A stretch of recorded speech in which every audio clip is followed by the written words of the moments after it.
Bismillahirrahmanirrahim. Assalamualaikum warahmatullahi wabarakatuh. Bismillah, alhamdulillah. Alhamdulillahirabbil alamin. Alhamdulillahilladzi ja'ala at-ta'ama wasyaraba qawaman lil ajsam. Alhamdulillah. Terima kasih kepada Allah yang telah menjadikan makanan sebagai penguat badan kita, ya. Wasababan liiqamatis sholati wasyam, dan menjadi sebab kita mampu melaksanakan sholat dan puasa, ya. Wassalatu wassalamu ala khairil anam Muhammad ibni Abdillah. Salawat serta salam kita sanjungkan kepada junjungan kita baginda Nabi Muhammad sallallahu alaihi wasallam, alladzi 'allamana adabat ta'am, yang telah mengajarkan kepada kita bagaimana adab dengan makanan, ya. Jadi makanan kita pun harus beradab dengan makanan, ya. Wa ahkam al halal wal haram, dan mengajarkan kepada kita hukum-hukum halal dan haram, ya. Alhamdulillah alladzi amarona bi aklil halal. Alhamdulillah yang memerintahkan kita untuk makan sesuatu yang halal. Wa hadzarona min turuqid dhalal, dan mengingatkan kita akan jalan-jalan kesesatan, ya. Wa nashkuruhu ala mawahibihil fadilah, kita berterima kasih kepada Allah atas segala pemberiannya, ya. Dan kembali lagi kita sanjungkan kepada junjungan kita Nabi Muhammad sallallahu alaihi wasallam, alladzi yatawarra'u 'anil luqmah asyubhah, ya, yang sangat berhati-hati untuk memberikan suapan pada mulut beliau sendiri, kepada mulut keluarganya, ya. Beliau sangat berhati-hati. Kenapa? Makhafatan minallah, karena takut kepada Allah, ya. Amma ba'd, ya. Ibu-ibu yang dirahmati Allah, alhamdulillah sore ini kita diberikan kesehatan untuk bisa belajar bersama, iktikaf silaturahmi di masjid yang tercinta. Mudah-mudahan menjadi saksi kebaikan kita yang memberatkan amal ibadah kita kelak di akhirat. Amin ya rabbal alamin, ya. Sehat semua nggih ibu-ibu, ya. Nggih, alhamdulillahirabbil alamin. Sudah makan siang semuanya atau masih puasa? Alhamdulillah. Nggih, alhamdulillahirabbil alamin, nggih. Oh, masih puasa terus itu. Puasa Daud. Oh, nggih, pas lagi puasa nggih. Mudah-mudahan Allah kuatkan, nggih. Jadi ibu-ibu yang dimuliakan Allah, tema yang akan kita bahas kali ini adalah makanan dan minuman dan wadah, ya, makanan, minuman dan wadah, ya. Jadi Islam itu sangat detail. Yang dibahas itu enggak hanya ibadah sholat, zakat, puasa, haji, ya. Bahkan masuk kamar mandi dibahas, ya. Di dalam kamar mandi dibahas, ya. Kemudian tidur, ya, bagaimana adab tidur dibahas, ya. Makanan minuman pun dibahas, ya. Kenapa? Karena sesungguhnya urusan perut itu bukan hanya urusan lidah saja, ya, tapi juga urusan hisab nanti di akhirat, ya. Jadi apa yang kita makan itu enggak hanya urusannya nyampe perut nanti jadi tenaga dan dibuang, enggak, tapi sampai nanti menjadi hisab kita, ya. Akan dihisab oleh Allah ketika di akhirat. Enggak sampai akhirat, di alam kubur pun sudah dihisab, ya. Sudah ditanyakan, kamu kemarin ini makan, yang kamu makan dari mana, ya. Terus sisanya kamu buat apa, ya. Sudah tahu hukumnya ini tapi begini-begini, nah, ya. Tapi kalau sudah sesuai, oh ya, ya, dilewati, ya. Tapi kalau tidak sesuai akan dihukum terus, ya, sampai kiamat, ya. Bisa saja sampai dekat kiamat, ya. Karena dalam surat Yasin itu disebutkan, ya, qalu man ba'atsana mim marqadina hadza, ya. Siapa yang bangunin aku dari tidurku? Ini Ya. Jadi orang baik di alam kubur itu sudah ya, langsung bisa jawab pertanyaannya malaikat, suruh istirahat. Ya. Terus ada yang tanya, loh ayat itu untuk siapa? Aduh celaka. Siapa yang bangunin aku dari alam kubur ini? Qalu ya wailana man ba'atsana min marqadina hadza. Hadza ma wa'ada ar-rahman wa sadaqal mursalun. Ini yang benar-benar dijanjikan oleh Allah dan benar apa yang disampaikan oleh Nabi Muhammad, ya. Jadi orang ketika dibangkitkan itu ada yang aduh celaka, udah dibangunin. Nah, tapi apakah semua manusia itu nanti di hari kiamat bangkit dan mengucapkan itu? Ya kayak kita bangun tidur ada yang alhamdulillahilladzi ahyana ba'da ma amatana wa ilaihin nusyur. Ada yang bangun tidur, aduh udah pagi, aduh udah subuh lagi, aduh kerja lagi, macam-macam sesuai dengan amal pikiran masing-masing. Ya. Nanti di alam kubur juga seperti itu. Jadi orang baik, ya alhamdulillah, udah dibangunkan berarti sudah cepat waktunya masuk surga. Ya. Tapi kalau orang yang celaka dibangunkan, waduh disiksa lagi nih. Ya, bakal digiring di padang mahsyar dengan kondisi seperti itu, ya. Semuanya digiring dalam keadaan telanjang, kemudian tanpa alas kaki, ya, dan tidak dikhitan. Ya. Hanya orang tertentu yang Allah kasih pakaian, ya.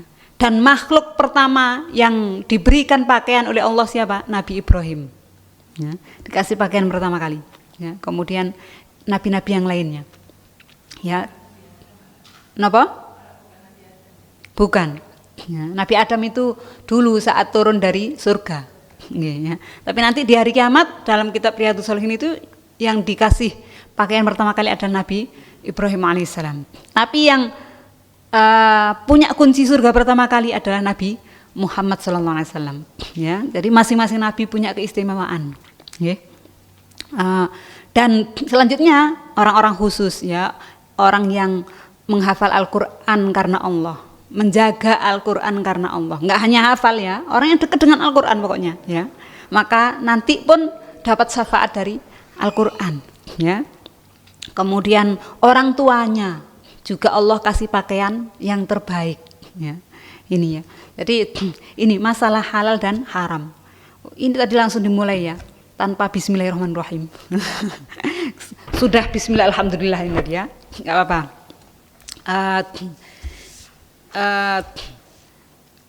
Belum terlambat. Kita ulangi dengan Al-Fatihah, nggih.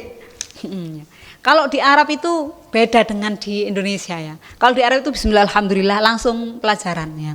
Tapi kalau di Indonesia biasanya itu tawasulan dulu, ya. Panjang Al-Fatihah untuk ini gitu, ya. Jadi macam-macam, ya.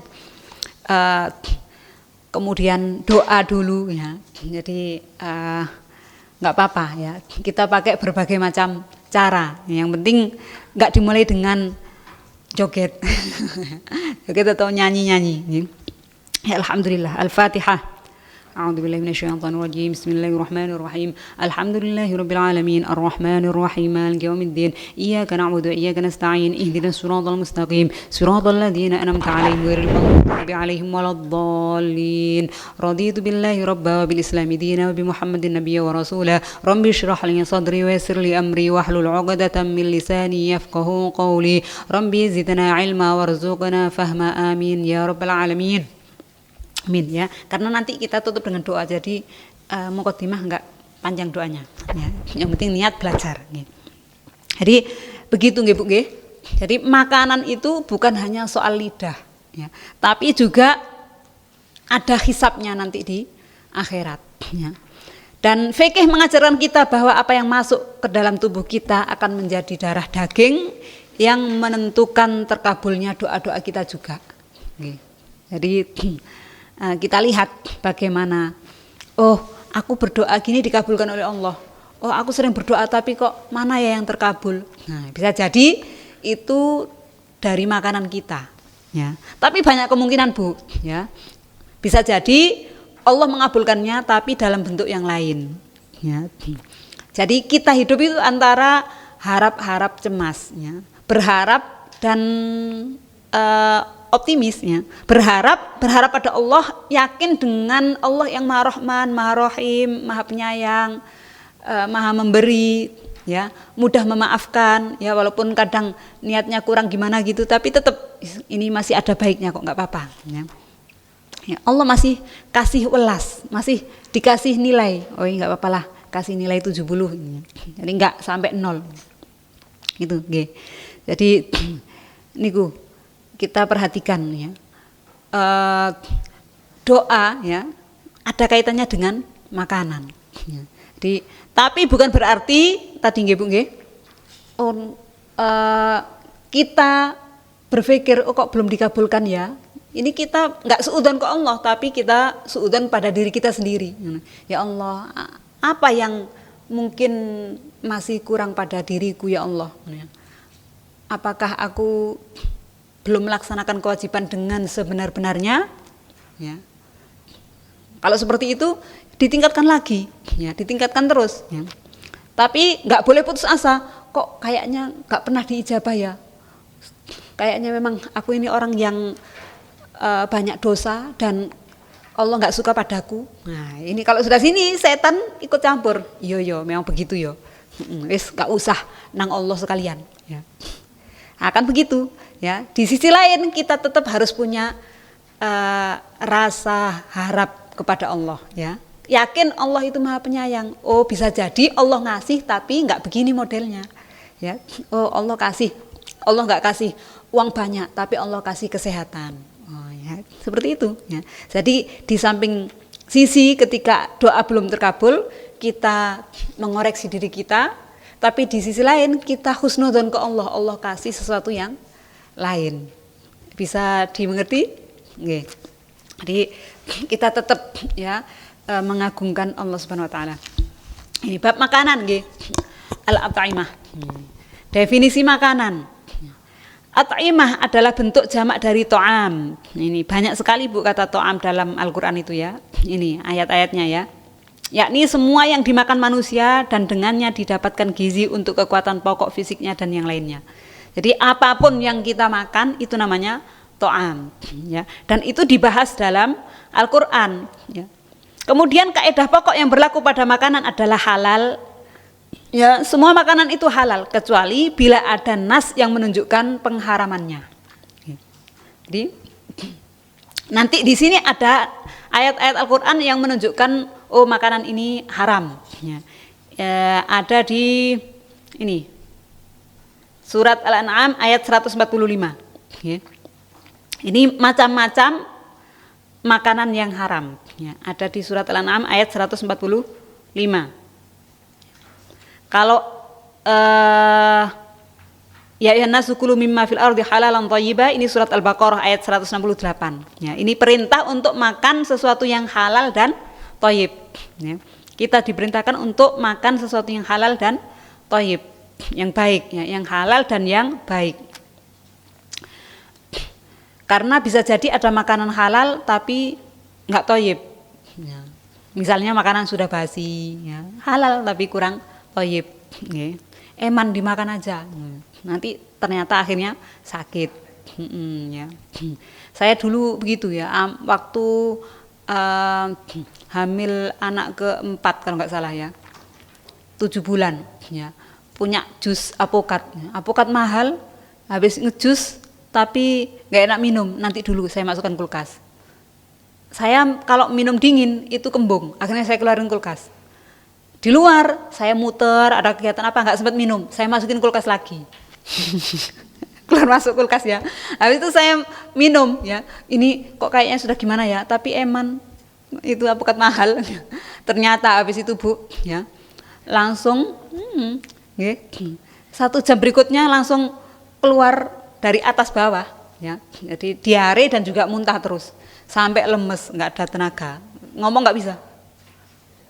Gini-gini aja, anterin ke dokter, ngomong ke suami anterin ke dokter, gitu ya.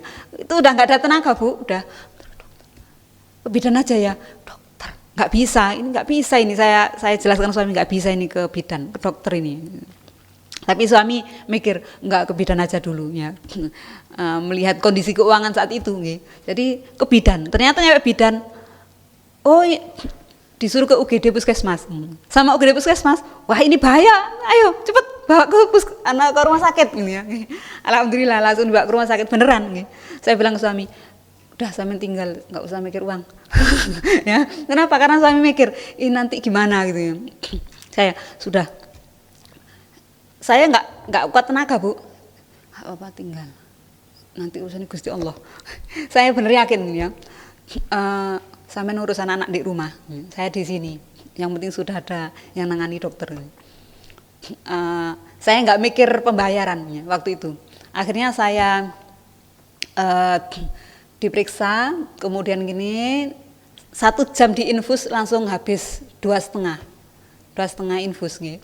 Cepet, langsung kerasa haus. Tadinya itu ngelihat air itu kayak saya trauma, Bu, ngelihat air itu. Kenapa? Karena tiap sekedar minum itu keluar ya, dari bawah dan atas ya, langsung nyambung, Bu. Jadi ngeliat air itu trauma, saya nggak berani minum air.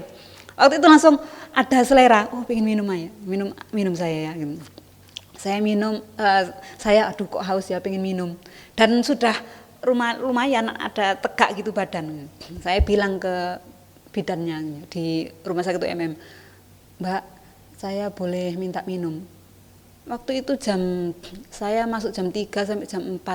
Habis itu, oh belum waktunya makan dan minum, katanya gitu. Apa nggak bisa ada minuman-minuman di sini gitu? Belum waktunya, Bu. Ya Allah, ya Allah, Masya Allah ya.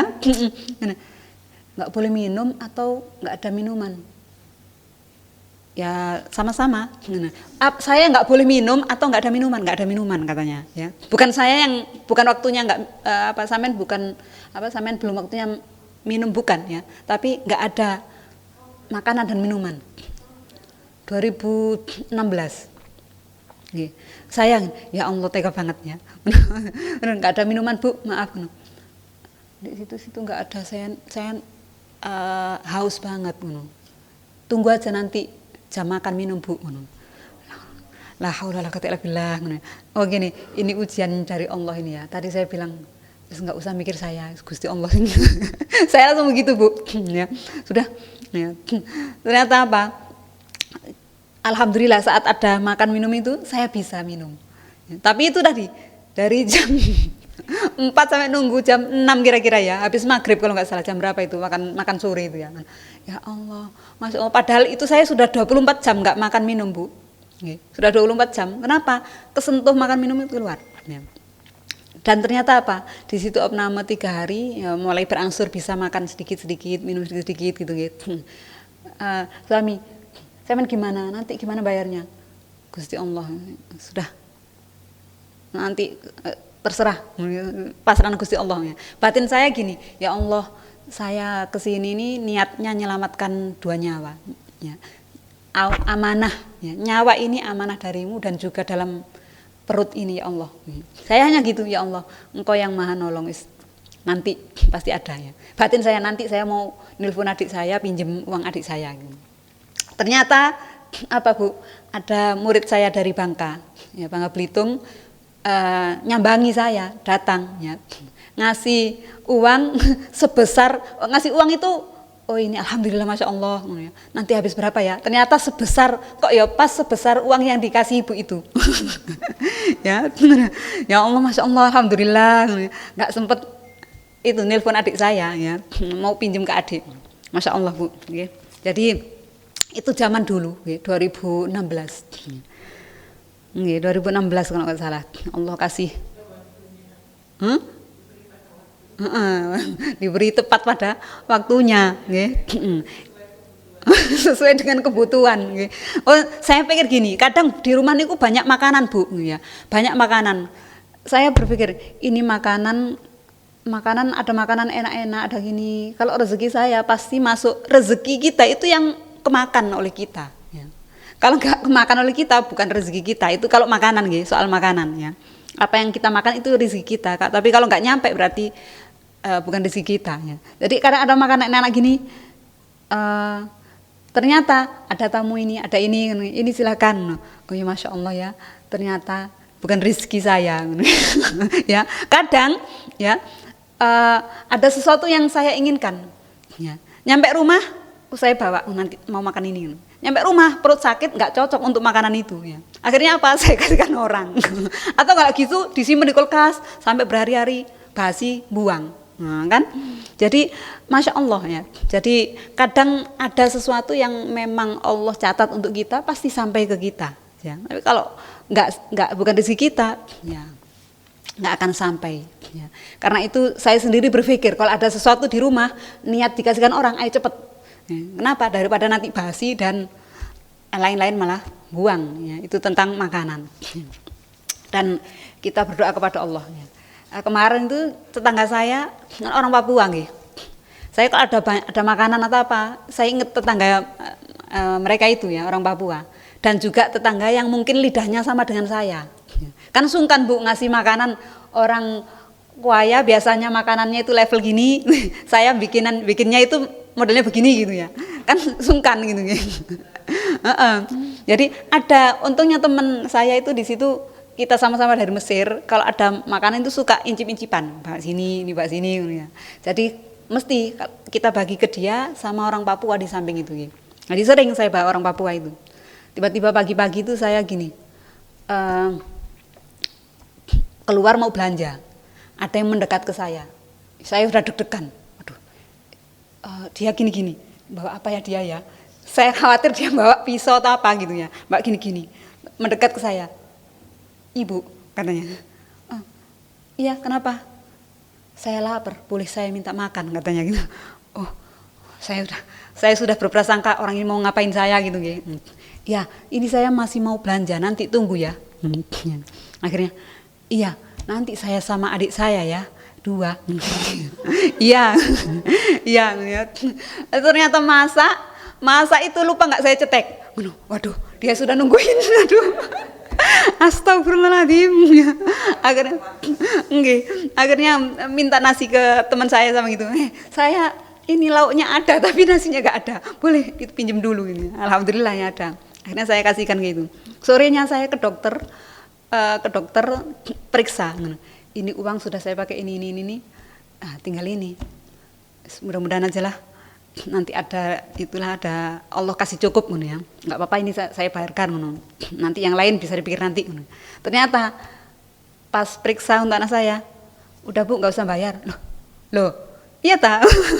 Padahal saya enggak kenal orang itu, enggak usah bayar gitu. Ya alhamdulillah.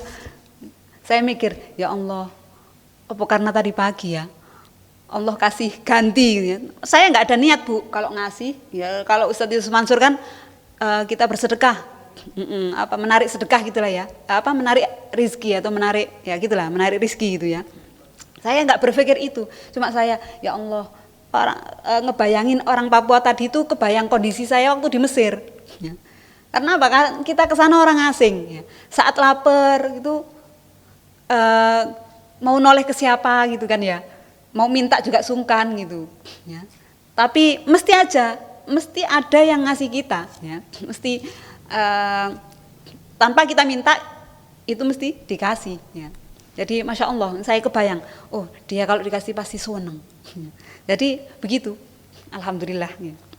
Ini soal makanan ya. Allah kasih gantinya ya.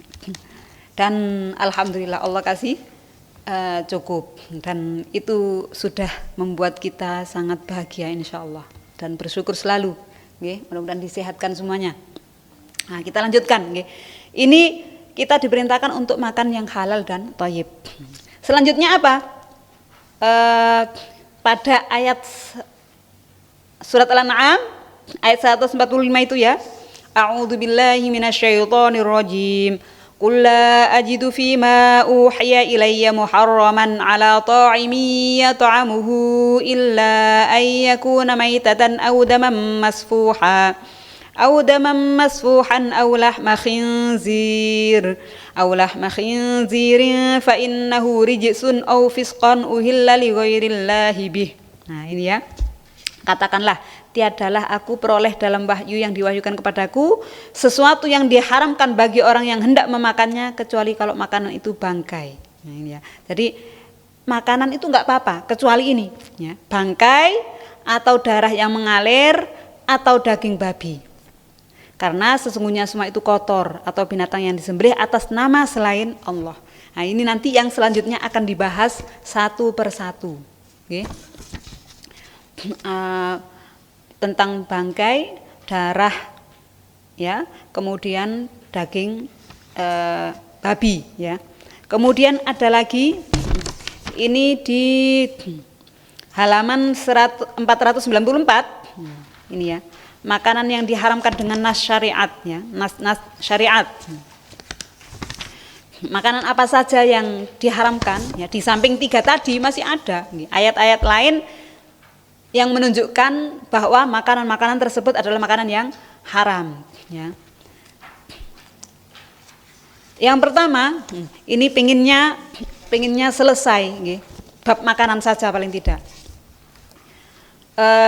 Yang pertama adalah bangkai. Nah, penjelasan tadi, Bu, ini penjelasan dari tadi ayat surat Al-An'am ayat 145 di halaman 492. Qul la ajidu fima uhiya ilayya muharraman 'ala ta'imin yat'amuhu illa an yakuna maitah. Maitah itu bangkai. Enggak ada makanan yang diharamkan kecuali ini, maitah, bangkai, ya. Lah, bangkai ini kan macam-macam, ya. Bangkai yang gimana? Nah, ini ada ragamnya di halaman 494. Ragam bangkai, ya. Beberapa makanan yang diharamkan dengan nas syariat, satu bangkai dengan segala ragamnya. Yang pertama apa? Maitah, ya. Maitah. Apa maitah? Semua binatang yang mati sendiri tanpa dibunuh dan tanpa disembelih. Ya. Ini namanya bangkai. Ada yang ketobruk terus mati. Nah, itu kan bangkai juga. Tapi kan sebabnya beda, ya. Ada yang karena virus mati sendiri. Ya, karena itu yang pertama sangat detail Islam menjelaskan hukum-hukum syariah ini. Jadi enggak hanya semua bangkai-bangkai yang gimana? Yang mati sendiri atau oh ini kan ketubruk sepeda, eman, nggak apa-apalah, kan nggak mati sendiri, bangkai itu yang mati sendiri. Jadi barangkali ada yang mendefinisikannya seperti itu. Karena itu Al-Quran menjelaskan dengan detail matinya itu bangkai yang gimana yang diharamkan. Yang pertama maitah, yang mati sendiri. Yang kedua apa? Munkhonikoh, mati tercekik. Ya. Mungkin di kandang, intip-intip gini, akhirnya terjepit, terjepit mati, ya, eman, nah, nggak boleh, ya. Tapi insya Allah kalau di golongan-golongan ibu-ibu di sini nggak mungkin, ya. Oh eman, ini enggak akan, ya. Tapi kalau di perkampungan yang mungkin ya kampung, desa-desa atau pengusaha ayam, ya, biasanya gitu ya, nah, ngeman, ya. Ini masih baik-baik aja kok. Eman entah disembelih kemudian dikasihkan atau dijual murah, ya, akan tetap memberikan keuntungan pada mereka. Nah ini, ya. Tapi kalau kita kan nggak mungkin lah, insya Allah sampai seperti itu, ya. Di hewan yang tercekik, ya. Karena itu kalau beli ayam kok murah, ragu, ya, perlu diragukan. Ini karena memang aslinya udah mati atau karena disembelih, ya. Kemudian yang C apa? Mauqudzah. Apa mauqudzah? Hewan yang dipukul dengan tongkat atau sejenisnya. Ya. Ada, Bu, model seperti itu, ya. Di Cina atau di Korea atau di mana, ya. Cara membunuh, ya, tanpa disembelih, langsung dipukuli, dikeprak semuanya gitu, ya. Ada yang disetrum juga, ya. Ya nggak boleh, ya, nggak boleh kita makan daging yang cara pembunuhannya itu dengan disetrum, dicekik, dipukul. Kalau ikan itu mau disetrum atau enggak, bangkainya tetap halal. Ya.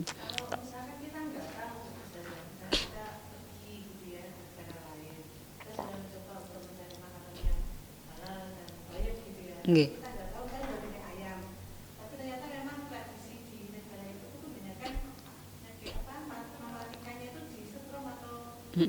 Ayam tapi ayamnya begitu gitu ya. Tapi insya Allah nggih, insya Allah kalau sudah berlabel halal itu mestinya ke atasnya juga halal, nggih. Tetap halal ya. Nah, oh ini warung halal. Terus kita di situ masih ragu lagi mau makan di mana lagi. Yang lainnya haram, ya nggak apa-apa di situ. Ya. Kalau masih ragu bawa makanan sendiri. Ya. Jadi nggak apa-apa. Walaupun kita nggak mungkin juga tanya ini ayamnya nyembelihnya di mana. Ya. Tapi insya Allah kalau kita berani ya enggak apa-apa ya. Ada dosen bahasa Arab itu ya, anaknya kuliah di Jepang, dia ikut ya, ke restoran itu, restoran halal dia mesti tanya-tanya, termasuk gitu. Penyembelihannya gimana? Ternyata ya penyembelihannya itu dia nyembelih sendiri karena muslim kan. Otomatis yang punya kan muslim. Ya ayam ya disembelih sendiri ya. Jadi enggak beli yang di mall seperti itu ya. Kalaupun di mall misalnya kan, kalau Jepang infonya saya kemarin kasih info ya. Kalau ya di Jepang itu segala sesuatu yang berlabel halal ya memang benar-benar halal ya, cara penyembelihannya dan lain-lain seperti itu ya. Tapi kalau selain Jepang, Cina itu masih ya kayak Indonesia gitulah. Ya. Enggak, kedisiplinannya itu kurang. Jadi kadang masih diapain ya? Dimanfaatin ya, segala sesuatu itu nyari peluang untuk tetap dapat keuntungan ya. Oh kalau nyembelih manggil orang itu butuh waktu dan bayari misalnya gitu ya. Ya wis lah gimana caranya, tapi dia beli halal ya. Jadi kalau di Jepang kalau halal itu memang benar-benar halal, tapi kalau selain itu infonya seperti itu. Nggih. Wallahu alam, saya juga belum pernah tahu nggih. Ya, katanya beliau itu. Ya, jadi kalau memang restoran itu punya ada label halal, itu yang punya juga muslim dan tentu tahu tata cara memasaknya, ya. Boleh nggih, jenengan coba kalau pas ke situ gitu ngobrol tanya-tanya ya, biar ada pengalaman, berbagi pengalaman dengan kita yang ada di sini nggih. Beliau nggih.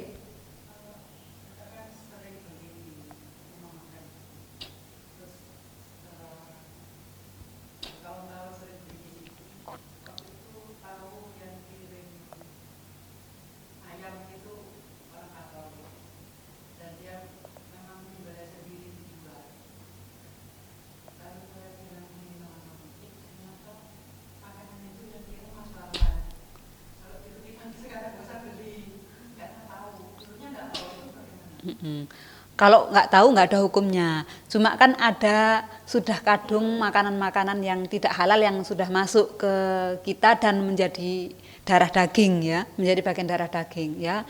Kita normalisasi dengan sering puasa.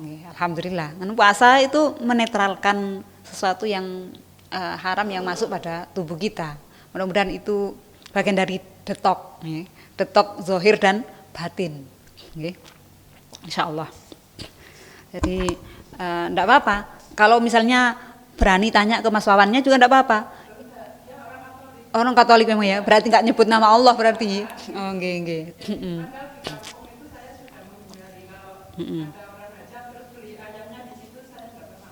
Nggih.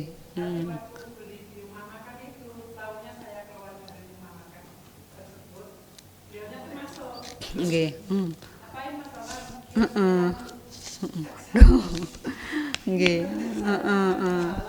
Nggih. Nggih, ya, enggak apa-apa ya, lebih hati-hati.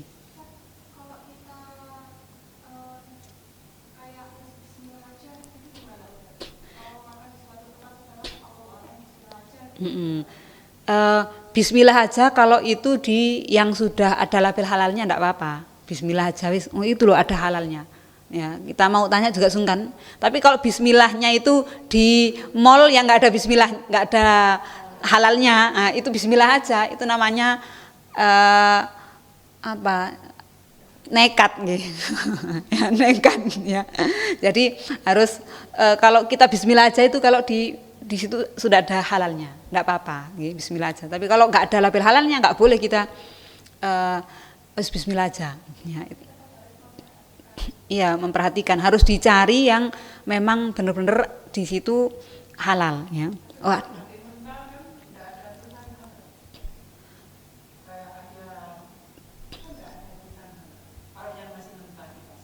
Nggih, kalau di pasar nggih. Ya, kalau di pasar kan lihat aja masnya nyembelihnya gimana gini ya. Kalau nggak lihat berarti kita kalau ke penjual ayam masih kita main sembelih dhewe ya. Boleh kita tanya Bu. Nggih. Karena itu saya sendiri juga jarang makan ayam kecuali tahu penyembelihannya. Ya. Atau oh ini beli dek Mas itu yang Muslim, pasti nyembelihnya pakai Bismillah. Ya. Karena saya kadang ke pasar juga Bu, ngobrol dengan orang di pasar ya. Jadi Mas, saya amati. Oh ini nyembelihnya begini, langsung plek taruh ini. Terus ini ada tulisannya halal. Coba, Mas nyebut Bismillah enggak? Iyalah Bu. Jadi saya amati dia. Oh gini ya. Jadi sampai di penyembelihan pun saya lihatnya. Beli ayam pun kita juga harus berhati-hati. Kalau di mall ada tulisan gimana kalau di mall nggak ada tulisan halalnya? Ya kalau kita wirai, Rasulullah itu di sini tadi saya sebutkan orang yang wirai. Wirai itu apa? Menjauhi sesuatu yang syubhat, yang nggak jelas halal haramnya. Ya kan seperti tadi. Kalau ada ayam di mall nggak ada tulisan halal haramnya berarti ini syubhat, ya nggak jelas halal dan haramnya. Dalam kurung ragu-ragu ya. Kalau ragu-ragu lebih baik ditinggalkan. Cari yang benar-benar kita yakin di situ memang halal. Okay. Ya. Nggih. Tata cara penyembelihannya. Nggih. Jadi harus ini dilihat tata cara penyembelihannya. Nggih. Ini halal apa enggak ini? Nggih. Boleh kita tanya ke itunya. Kalau enggak beli di situ, enggak usah beli di situ. Ya. Kecuali ada labelnya halalnya, berarti mereka bertanggung jawab secara hukum. Ya. Jadi secara hukum Allah, kan kita ditanya oleh Allah, udah tahu ini makanan enggak halal disembelih tanpa Bismillah kok dimakan. Ini haram ini. Ya. Kan kita dapat poin dari Allah. Ya. Dihukum nanti sama Allah. Ya. Jadi hal remeh. Ya, tapi nggak boleh kita hal kecil tapi nggak boleh kita remehkan. Ya. Wudu kelewatan di bawah mata kaki itu menjadi sebab azab kubur. Gimana? Pokoknya jenengan misalnya Bu ngingetin anak jangan gini. Kalau dia ngelakukan walaupun hal yang sepele gitu, gimana keselnya sampean ke dia? Ya, anak ini, misalnya jangan nonton TV habis maghrib. Ya. Aturan itu aturan yang nggak terlalu berat kan? Ya. Tapi kalau anak jenengan ngelanggar, gimana perasaan sampean? Sekali nggak apa-apa, 2 kali nggak apa-apa. Kalau 3 kali, 4 kali gimana sampean? Kesel nggak? Ya, Gusti Allah juga gitu, ngasih aturan walaupun tentang makanan yang mungkin kayak tadi ya. Sama-sama sudah disembelih. Bedanya cuma satunya makan Bismillah, satunya pakai Bismillah, satunya enggak. Itu sudah beda hukumnya. Ya, sudah. Jadi masalahnya apa itu tadi? Ya. Kita ke Allah nurut apa enggak? Ternyata enggak nurut sama Allah. Jadi pertama kita makan tadi itu berarti kita dapat hukuman yang pertama enggak nurut sama Allah, dan yang kedua kita sudah ya apa istilahnya itu ya, memberikan sesuatu yang enggak baik pada badan kita. Ya. Kenapa? Karena penyembelihan dengan cara dipukul, dicekik itu ternyata secara kesehatan, secara medis itu ada penelitiannya beda Bu.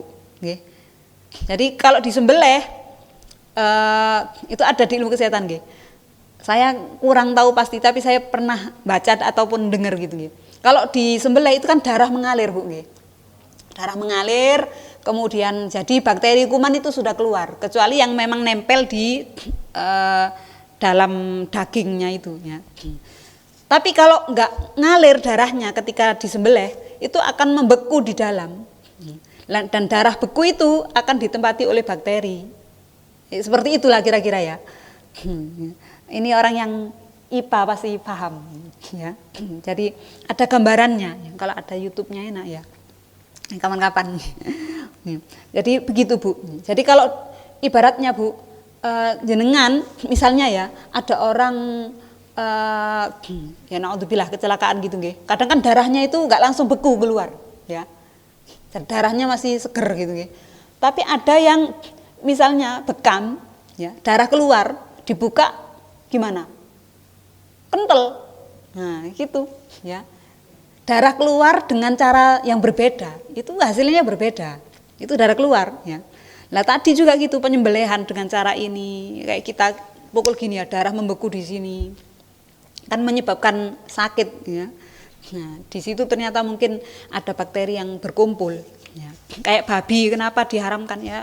Karena dia suka makan apapun kemudian menumpuk racun bakteri pada badannya dan dia nggak punya banyak pori-pori sehingga nggak banyak mengeluarkan keringat. Nah, sudah racun menumpuk di badannya. Itu diantara kenapa babi haram. Di samping kita nggak makan babi itu adalah karena Allah ya. Kan manut Al-Quran melarang ya sudah. Jadi memang harus hati-hati ya. Teman saya itu cerita ya, dia suatu hari itu dapat undangan acara pernikahan, wah gitu nggih, oh gedung yang besar, nggak seperti biasanya gitu ya, bukan orang Muslim tapi campuran gitu nggih. Di situ tuh banyak yang nggak pakai jilbab, jadi campuran gitulah ya. Kalau kita diterusin kan rata-rata santri itu ya kadang entah kakeknya yang masih mu'alaf, entah siapanya yang masih beragama Kristen, campur-campur gitu ya. Jadi dia ke acara pernikahan makan kok enak ya ini.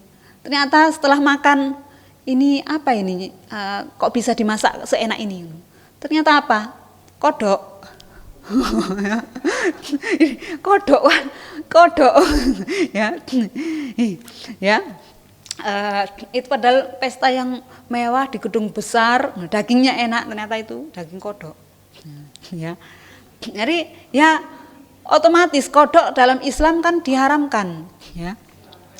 Berarti mungkin ini cateringnya ya, masaknya ya berbagai macam dicampur, bekas minyaknya bisa jadi campur babi dan lain-lain. Terus gimana? Semuanya jadi haram. Okay. Kenapa? Kalau yang masak itu satu kayak catering seperti itu, otomatis ya. Wadahnya itu kan cara penyuciannya ya 7 kali. Ya, 7 kali kalau kena najis gitu. Kalau misalnya ada kandungan babinya gitu nggih.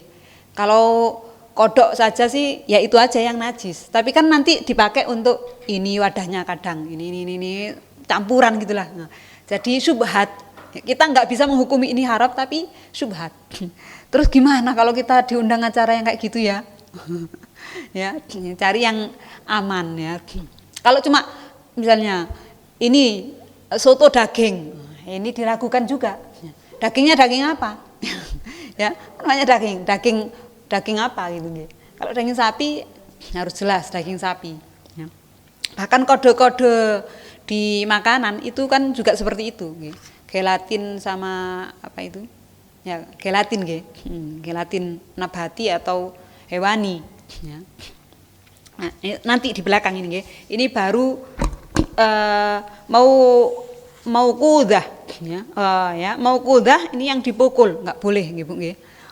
Jadi harus. Saya pernah ada orang ngasih ayam ke rumah saya, itu nggak sembelihan, ya, tapi di tengahnya itu kayak ada bulat kayak gini gitu, nggak disembelih. Ini matinya disembelih atau gimana ini? Ya. Kok lehernya nggak putus, lehernya nggak putus, tapi bulat kayak gini. Ini gimana ini? Nah, ini syubhat ini.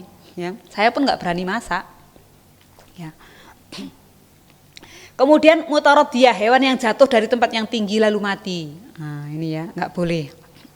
Tapi kalau masih sempat disembelih, jatuh dan sempat disembelih maka nggak apa-apa. Nah, ya, tapi kalau mati di tempat ini ya nggak boleh ya. Kemudian natihah, hewan yang ditanduk oleh hewan lainnya lalu mati, nggak boleh juga ya. Ayam, adu ayam gitu ya. Kemudian langsung mati, nggak boleh. Tapi kalau masih kejet-kejet itu Bu, masih gerak-gerak, cepat-cepat disembelih nggak apa-apa ya. Selagi dia masih ada nyawa, cepat-cepat disembelih nggak apa-apa ya.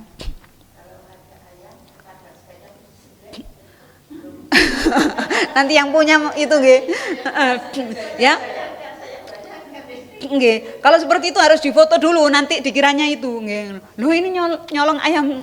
Nanti kira begitu ya. Jadi nggak apa-apa Bu kalau pas bawa pisau. Oh kalau punya sendiri nggak apa-apa nggih.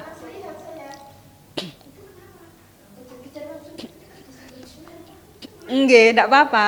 Nggih. Ya, yang penting bisa menjelaskan nggih, insyaallah. Nggak apa-apa ya. Kita jelaskan ini tadi ketobrok daripada mubazir, segera dipotong. Karena itu berpengaruh ke tadi, Bu nggih. Kita ya, darah kita, badan kita saat kita hidup gini tidur 1 jam itu kan dengan orang mati 1 jam dengan orang hidup kan sama-sama nggak sadar nggih. Orang tidur itu mati sejenak, ya, mati sejenak.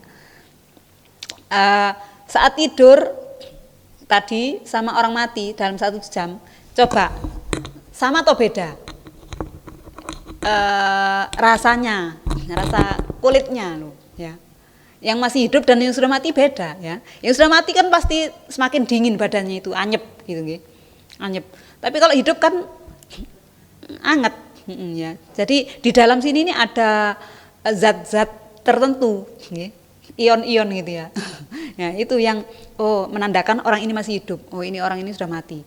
Jadi ada pengaruhnya. Begitu pula binatang tadi yang memang matinya disembelih sama matinya dengan cara-cara tertentu tadi itu beda ya.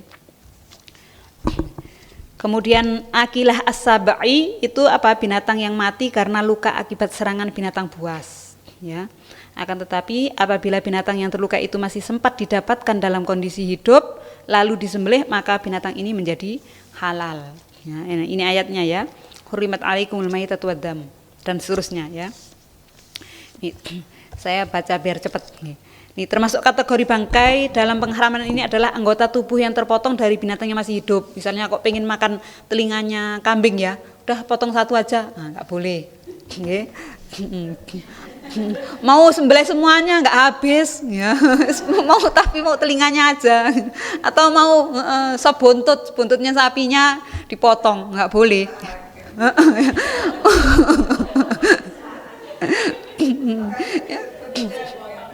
Barangkali ada yang berpikir begitu Bu, mau disembelih kok eman gitu, akhirnya sudah mau beli nggak ada uang ya udah ya.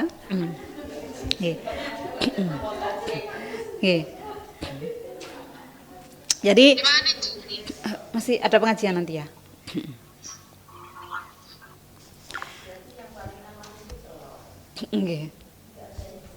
Nggih, telur, tahu, tempe, nggih. Paling aman nggih. Saya dulu punya teman, ayahnya itu nggak pernah mau makan itu ya, yang sesuatu yang bernyawa. Ya. Tahu, tempe, sayur gitu terus. Ya. Oh nggih, mungkin, gitu. Oh gitu. Bukan karena kesehatan, tapi karena ada haram. Ya, kita lanjutkan. Kemudian dikecualikan dari bangkai ini 2 jenis. Nah ini ya, ada 2 jenis bangkai yang dihalalkan. Apa itu? Al-hutu wal jarad, ikan dan belalang. Ya, ikan dan belalang. Walaupun ada belalang-belalang lain yang diharamkan. Ya, laron itu ada yang dulu mungkin termasuk kategori binatang yang menjijikkan. Ya. Tapi sebagian lain menganggapnya nggak jijik, ya. Kalau laron ya, zaman kecil saya itu di kampung masih makan laron, tapi sekarang sudah nggak ada, ya. Sekarang sudah nggak ada, sudah tahu gilo gitu kali ya. Tapi kalau belalang masih ada, napa? Mungkin gitu masih ada, Mungkin karena belum tahu hukumnya atau memang nggak ada lauk lain, ya. Kebiasaan daerah, Jadi kebiasaan daerah mungkin ya. Jadi kebiasaan daerah yang, ya. Dan mungkin nggak tahu hukumnya, ya. Kan kan orang kampung itu jarang belajar tentang fikih-fikih seperti ini, ya. Di kampung saya itu waktu saya kecil, Bu, banyak orang beli jual dideh itu. Ya, dideh itu nggih. Darah yang didang. Ya. Darah yang dikukus ya. Digoreng enak. Nggih, kan waktu kecil kita gitu ya. Ya, ternyata kenapa? Karena nenek-nenek moyang kita nggak ngerti, nggak pernah ngaji, Bu. Nggih. Jadi zaman saya itu pertama kali menjadi santri di kampung. Ada guru yang mondok, ada orang kampung yang mondok, kemudian ngajar ke kita. Ya itu pertama kali dikasih tahu bahwa attihal, ya, kayak gini ya. Bukan ya. Dideh ya, adam al-masfuh, darah yang ngalir tapi terus dimasak. Itu namanya dideh itu ya. Dideh ya. Ternyata haram. Ya. Jadi ngaji bab ini loh. Kemarin makan itu, si itu masih jual. Akhirnya apa? Kita ngomong ke orang tua, kita ngomong ke mbah itu, mbah ini loh mbah nggak oleh. Akhirnya apa? Sudah nggak ada sekarang, ya. Sudah nggak ada jual dideh. Kemudian laron juga sudah nggak ada. Jadi bisa jadi orang zaman dulu karena nggak tahu, dan juga yang kedua nggak ada yang lain. Kan nyembelih ayam itu paling kalau ada acara aja. Ya. Sekarang kan tiap hari pagi siang sore ayam. Ya. Zaman kecil saya itu ya kalau ada acara aja ayam. Ya. 1 bulan belum tentu. Ya. Terus minyak goreng ayam itu disimpan. Ya. Nanti makan sama jelantahnya. Ya. Sekarang jelantah aja. Ya. Nggak tahu kolesterol zaman dulu. Kelotok. Enggak, zaman dulu itu Masya Allah ya. Kenapa? Kayak ayam jarang. Ayam jalan-jalan dicuri sama orang. Ayam keluar kandang udah dicuri. Sekarang mau ayam jalan-jalan kemana aman dia, ya. Ya. Jadi itulah bedanya dulu dan sekarang ya. Karena memang nggak ada ilmunya ya. Kalau kita sudah tahu ini, kita kasih tahu ke keluarga kita, ke orang lain, ya teman kita, ya termasuk hukum-hukum seperti ini. Kalau menghadiri acara pernikahan, ini muslim nggak? Atau undangan orang non muslim gitu ya. Ini mana makanan yang aman ya? Nggak makan itu kayak gimana? Ada, gitu. Alhamdulillah, gitu.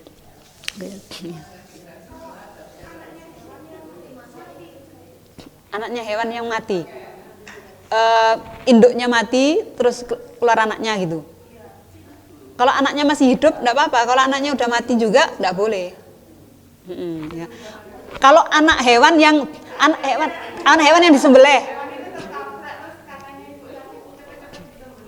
Oh, enggak apa-apa, itu masuk hukum enggak apa-apa. Ya, enggak apa-apa. Ya.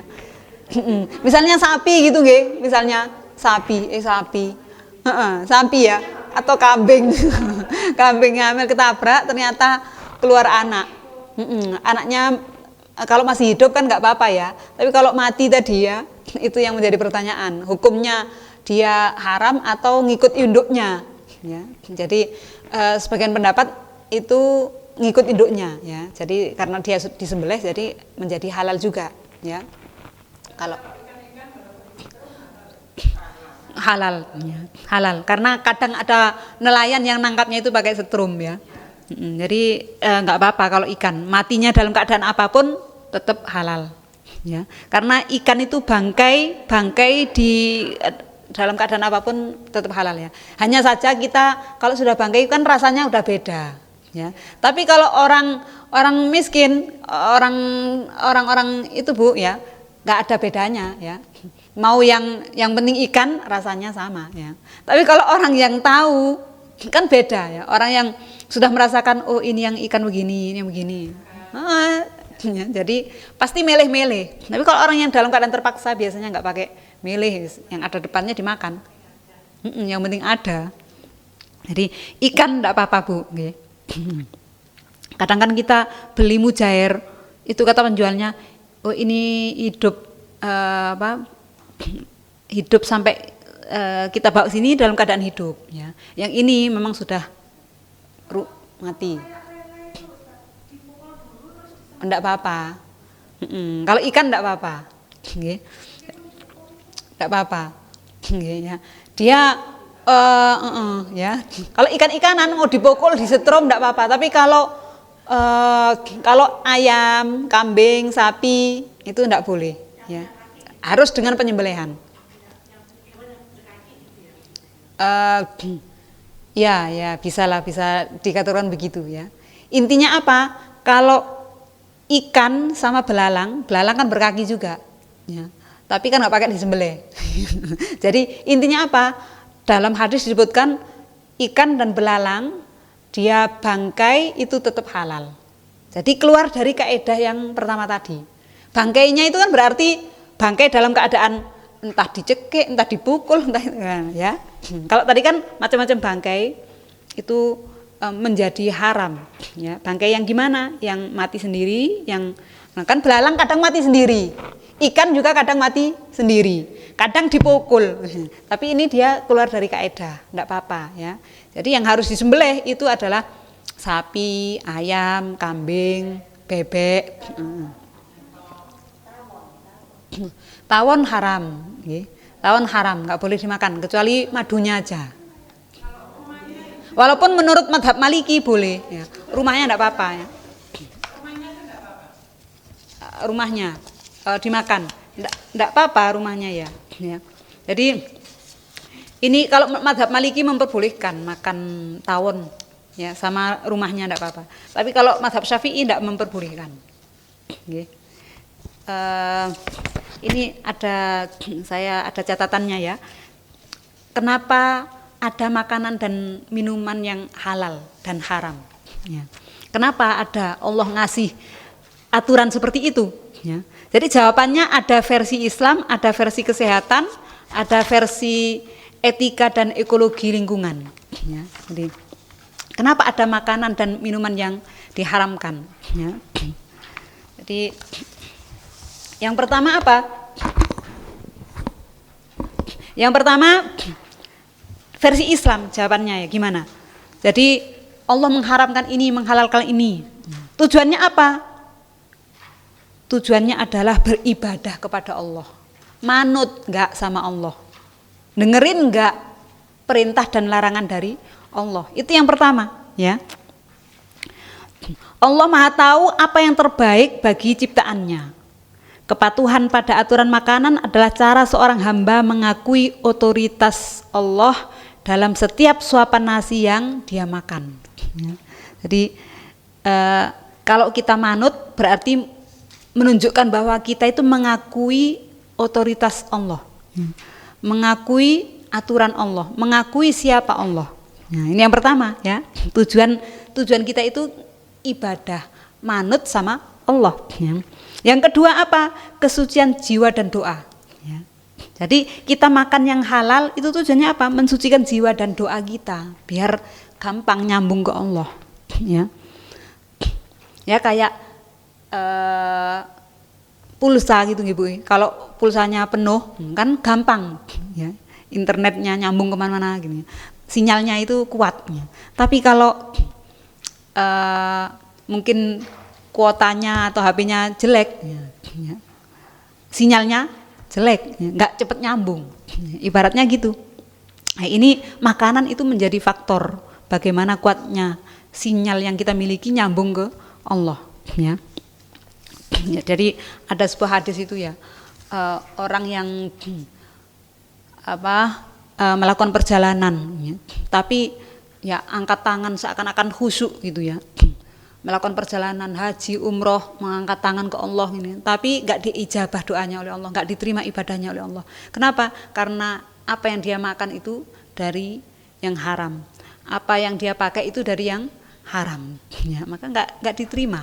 Ya, jadi kita berhati-hati ya, khususnya kalau ya siapapun, nggak hanya pejabat misalnya ya, langsung kita ngelirik. Itu kayaknya rawan korupsi ya. Ya, kalau ada tetangganya pejabat itu rawan korupsi. Enggak ya. Bisa jadi kita sendiri juga mungkin ya ada hal yang halal atau haram enggak kita perhatikan ya. Ini ya. untuk menjaga kesucian jiwa dan doa. Yang terakhir memperhatikan prinsip maqasid syariah ya. Jadi tujuan Allah ngasih makanan minuman halal haram itu adalah untuk memperhatikan prinsip maqasid syariah ya. Bagaimana?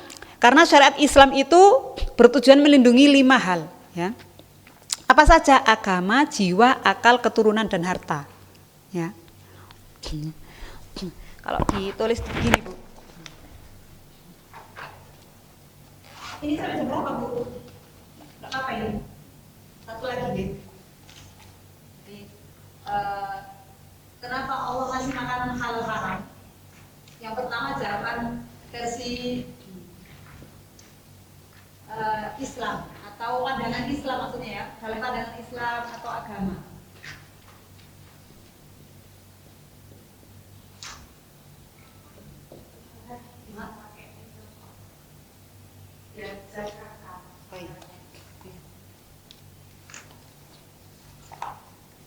Jadi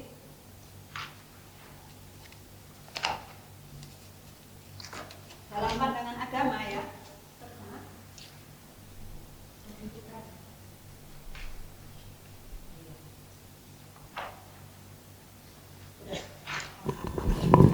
ya. Jadi versi Islam atau dalam pandangan agama, kenapa Allah ngasih makanan minuman halal haram untuk kita? Yang pertama adalah tujuannya sebagai ta'abbud. Ta'abbud itu apa? Menghamba, beribadah kepada Allah ya. Beribadah ya. Atau ta'abbud kalau istilah Arabnya ya. Menunjukkan penghambaan kita kepada Allah maksudnya. Kita manut ke Allah apa enggak ya. Menunjukkan penghambaan kita kepada Allah. Menunjukkan penghambaan pada Allah ya. Yang kedua apa? Menunjukkan kesucian jiwa dan doa. Kemudian yang ketiga, untuk memahami prinsip maqasid syariah. Ya. Prinsip maqasid syariah itu apa? Menjaga 5 hal. Apa aja? Agama, jiwa, harta, terus apa? Akal. Ya. Jiwa ini ya. Agama, jiwa, ya. Akal sama keturunan. Ya. Ini yang dijaga oleh Islam. Apapun yang diperintahkan oleh Allah, apapun yang dilarang oleh Allah, tujuannya itu ini semuanya, maqasid syariah ya. Memahami prinsip maqasid syariah. Ya. Apapun yang diperintahkan, apapun yang dilarang, tujuannya itu ini, maqasid syariah. Tujuannya apa? Menjaga agama, menjaga jiwa, menjaga harta, menjaga akal, menjaga keturunan. Nah, termasuk makanan ini, ya. Kenapa diharamkan babi? Menjaga apa, Bu? Ya, di samping agama ya ini, kemudian menjaga jiwa kita juga. Ya. Orang makan sesuatu itu akan terpengaruh oleh karakter sesuatu yang dimakan itu. Ya. Jadi kalau dengar ceramahnya Gus Baha itu ya, orang Arab ya. Tapi walaupun nggak dengar ceramah itu, saya mengamati sendiri. Gitu. Orang Indonesia makannya banyak tahu tempe, jadi nafsunya itu nggak terlalu besar. Orang Arab makannya daging-dagingan, ya, jadi nafsunya lebih besar. Karena itu Rasulullah sampai sempat menyampaikan, walaupun hadisnya nggak sahih ya, kalau misalnya suami kalian minta, walaupun di dapur, ya udah harus dituruti. Ya. Kenapa? Karena banyak makan daging orang Arab. Ya. Kalau orang Indonesia ditahan sampai 1 bulan bisa LDR, ya bisa. Ya. Tapi kalau orang Arab nggak bisa. Ya, kenapa makanannya tahu tempe atau ya begitulah gitu. Ini ya. Jadi semuanya itu ada tujuannya ya. Jadi makanan yang kita makan itu mempengaruhi karakter kita. Kalau makanannya ada kandungan babinya itu juga naudzubillah ya,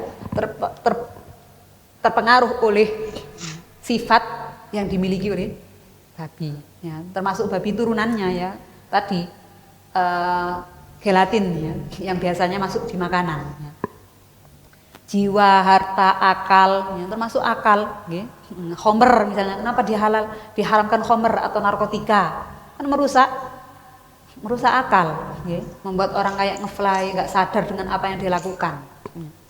Dan juga menjaga keturunan. Kenapa Allah mengharamkan zina, menghalalkan nikah, kan? Untuk menjaga keturunan. Kalau enggak kan nggak jelas anak siapa aja yang ada di jalan atau nanti nikah sama saudara, nggak tahu-tahu gitu ya. Bapaknya nikah dengan orang di sini, nikah dengan orang di situ. Kuliah mereka ketemu nikah, kan? Ini ya. Kenapa disyariatkan nikah? Kenapa diharamkan zina? Semuanya itu ada 5 tujuan ini. Okay. Ini versi agama, okay. Versi kesehatan. Sedikit lagi Bu, okay. Versi kesehatan ya. Jadi kenapa ada dihalalkan, kenapa diharamkan? Untuk pencegahan penyakit. Ya, benar. Kenapa tadi ya, ada cacing pitanya ini karena ada karena darah beku mengandung banyak bakteri dan lain-lain ya, untuk pencegahan penyakit ya. Kemudian untuk menjaga kesehatan mental dan saraf ya. Tadi larangan minuman keras atau zat adiktif didasari pada perlindungan terhadap sistem saraf pusat dan organ hati liver yang bisa rusak akibat paparan zat kimia beracun ya. Jadi memang ada tujuan ya, tujuan kenapa dihalalkan ini ya, dilihat dari segi kesehatan ya. Ada tiap hal itu bisa diteliti sekarang ya. Kemudian terakhir dari segi etika dan ekologi lingkungan ya. Etika terhadap hewan ya. Syariat melarang memakan hewan buas yang bertaring atau burung yang berkuku tajam ya. Secara ekologis predator berada di puncak rantai makanan. Memburu mereka secara masif dapat merusak keseimbangan alam. Ya, ini. Kemudian metode kematian yang manusiawi. Islam melarang memakan hewan yang mati karena dicekik, dipukul atau jatuh. Ya, ini ya. Jadi secara ekologi itu pun nggak baik ya. Hewan harus diperlakukan dengan penuh kasih sayang. Kan Rasulullah juga memerintahkan gitu, ya. Idza dzabhtum fa ahsinu adzabha. Kalau nyembelih harus benar-benar yang baik. Ini ke binatang yang harus sembelih aja yang baik. Gimana? Harus cari yang tajam. Nek ketul kan gini, tambah menyakiti ya. Langsung srek, mati selesai. Kenapa? Ular haram. Ada binatang yang harus dibunuh. Nah, itu haram dimakan ya. Seperti apa? Ular, kalajengking, ya. Cicak, okay. Yang terakhir adalah keadilan sosial. Maksudnya apa? Aturan mengenai makanan juga mencakup cara mendapatkannya, ya. Ini. Makanan yang didapat dari hasil mencuri atau korupsi dianggap haram secara substansi ya. Ini adalah mekanisme kontrol sosial agar manusia tidak saling mendolimi demi memenuhi kebutuhan perut ya. Jadi kenapa diharamkan tadi ya, manfaat secara ekologi belut halal ya, belut kan hampir kayak lele ya. Ternyata halal belut ya, karena dia nggak mungkin kalau ular berbisa, menjijikkan dan lain-lain, tapi saya ukuran menjijikkannya itu gimana gitu ya. Ini geli, sama-sama geli, tapi masuk kategori ikan kira-kira begitulah ya. Kalau ular kan hidup di dua alam ya, jadi di antara hewan yang diharamkan karena hidup di dua alam seperti ular, bekecot itu juga haram. Karena kategori menjijikkan. Walaupun sebagian orang ada yang dipakai obat,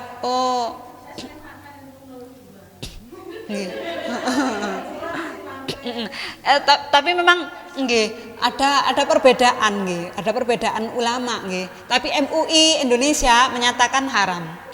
Walaupun ada perbedaan, itu enggak termasuk menjijikkan. Ikut pendapat yang enggak jijik. Ikut pendapat yang enggak jijik ya.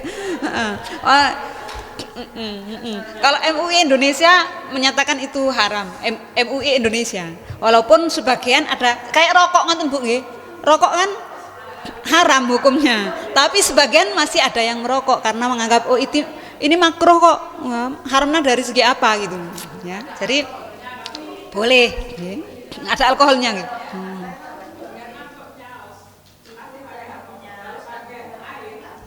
Eh, eh, oh, nggih. Nggih, sebentar. Nggih, sebentar, Bu. Napa?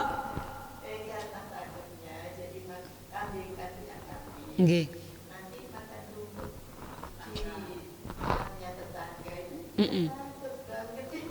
Oh, nggih. Takut nanti. Nggih, Masya Allah, alhamdulillah. Kecuali kita izin, kambing saya yang merumput di sini ya, nanti kalau kemakan dikit-dikit nggak apa-apa, nggak apa-apa ya. Tapi kadang memang ada yang tingkatan orang untuk menjaga diri itu bertingkat, Bu ya. Ada yang memang sangat berhati-hati, itu tadi jangan sampai. Kan ada Abdullah bin Mubarak itu seorang ulama ya. Dia mandi di sungai, kemudian nemu apel, dia makan, baru sadar, loh ini apelnya siapa ya? Aku udah makan yang nggak halal ini ya. Merasa itu nggak halal. Kalau kita kan, walah rezeki, ya. Jadi tingkatan kehati-hatian kita itu berbeda-beda. Jadi ya, ya ada yang malah nggak apa-apa gitu. Ada yang itu sampai ditelusuri ke ini siapa yang punya ya, dicari. Pasti ini jatuh dari pohon yang ada di dekat sungai. Kemudian ditanyakan siapa pemilik pohon ini, dicari ya, ternyata apa, akhirnya dijodohkan dengan anaknya yang punya itu. Ya Allah, orang ini kok sangat berhati-hati dalam hal makanan ya. Tak pek mantu ae wis. Ya. Ya, nggih, termasuk rokok tadi nggih Bu nggih, ada kandungannya juga nggih. Ya, wallahu alam. Ya, demikian kita lanjutkan pekan depan nggih. Mudah-mudahan bermanfaat untuk kita semuanya. Nggih. Oh, Mbak.